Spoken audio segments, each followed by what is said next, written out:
अस्सलामुअलैकुम वरहमतुल्लाहि वबरकातुहू। बुज़ुर्गों और प्यारे भाइयों, उम्मीद करता हूँ कि आप सभी हजरात खैर आफियत से होंगे। एक बार ये वाक़या ज़रूर सुनकर जाएं। स्पेशल जो लोग शादीशुदा हैं वो हजरात ये वाक़या एक बार ज़रूर सुनकर जाएं। शायद आपको ज़िंदगी गुजारने का एक सलीका और एक रास्ता मिल जाए।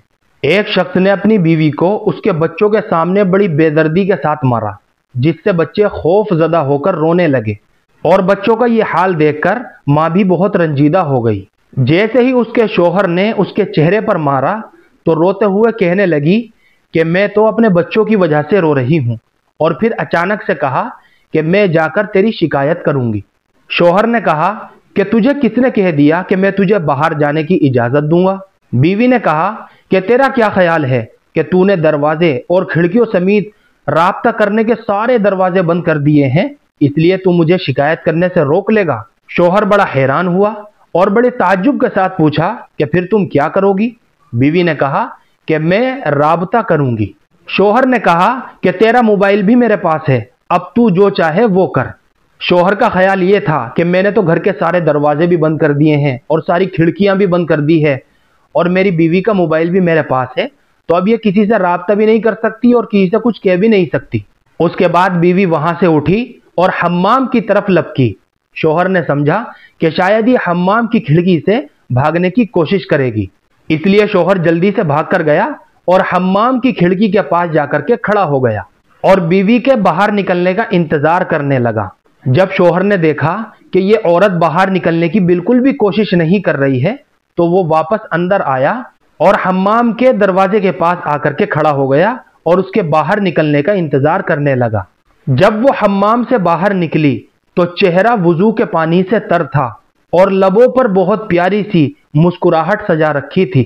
फिर बीवी ने कहा कि मैं तेरी शिकायत सिर्फ उससे करूंगी जिसके नाम की तू कसम उठाता है, और उससे मुझे तेरी बंद खिड़कियां, तेरे मुकफ्फल दरवाजे और मोबाइल की जब्तगी समेत कोई भी चीज नहीं रोक सकती, और उसके दरवाजे कभी बंद नहीं होते।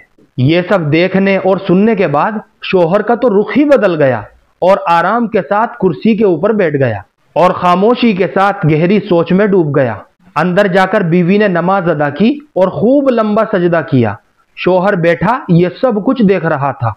जब बीवी नमाज से फारिग होकर बारगाहे इलाही में दुआ के लिए अपने हाथों को उठाने लगी तो शोहर उसकी तरफ लपका और उसके हाथों को पकड़ लिया और कहा कि सजदे में जो तूने मेरे लिए इतनी लंबी बद्दुआएं की है, क्या वो काफी नहीं है?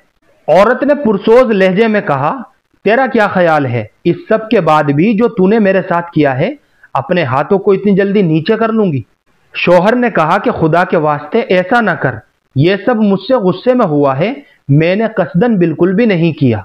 बीवी ने कहा, इसलिए मैं तेरे लिए थोड़ी सी दुआ पर इक्तिफा नहीं कर सकती। बद्दुआएं तो मैं शैतान के लिए कर रही थी जिसने तुझे गुस्सा दिलाया। मैं इतनी अहमक और बेवकूफ नहीं हूं कि अपने शोहर और शरीके हयात के लिए बद्दुआएं करूं।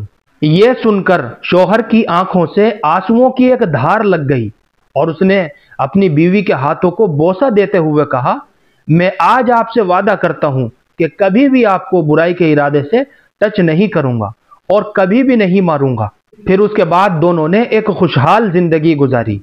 मेरे प्यारे भाइयों, ये है वो नेक बीवी जिसके बारे में अल्लाह और उसके रसूल सल्लल्लाहु अलैहि वसल्लम ने खैर खाही की ताकीद फरमाई है कि तुम इनके बनकर रहो और ये तुम्हारी बनकर रहेंगी।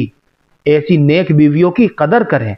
अल्लाह के नबी सल्लल्लाहु अलैहि वसल्लम ने हदीसों के अंदर बयान फरमाया है कि जिसको अच्छी सीरत वाली बीवी मिल जाए, यानी जो अपने नफ्स में खयानत ना करे और ना ही शोहर के माल में खयानत करे, तो समझ लेना उसको दुनिया की सबसे अजीम नेमत मिल गई।